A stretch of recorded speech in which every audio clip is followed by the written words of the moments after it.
বাড়িতেই ট্রিটমেন্ট হবে তো কোথায় যাবে? কোথাও তো ট্রিটমেন্ট করতে দিচ্ছে না। বেলভিউতে লিখেছে প্যান40 খেতে হবে, প্যান40 খাবার লিখেছে।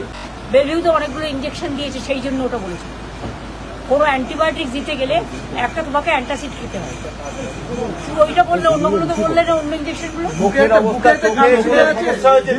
হ্যাঁ, চোখের সমস্যা আছে, চোখে ইমিডিয়েট দেখাতে হবে। বুকে একটা কালশিটে দাগের কথা বলা হয়েছে। শুধু বুকে নয়, বুকের চারিপাশে, চোখের এখানে, সারা শরীরে, কাঁধে থেকে শুরু করে চারিদিকে।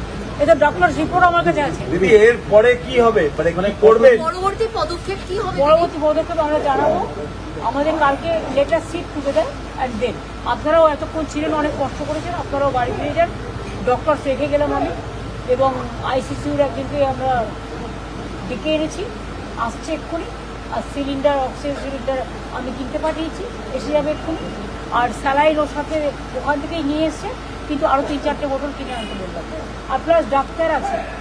ইন্ডিয়া জোটের বাকি সঙ্গীদের এই বিষয়টা জানিয়েছেন, তারা কিছু বললো? মানে মিডনাইটে কেউ এরকম, মানে একটা অসুস্থ রোগীকে, এমনকি যদি এটা এমনি কেস নয় যে সামান্য জ্বর হয়েছে, এটা একটা ইনসিডেন্টের কেস। অভিষেকের চশমাও ভেঙে গেছে।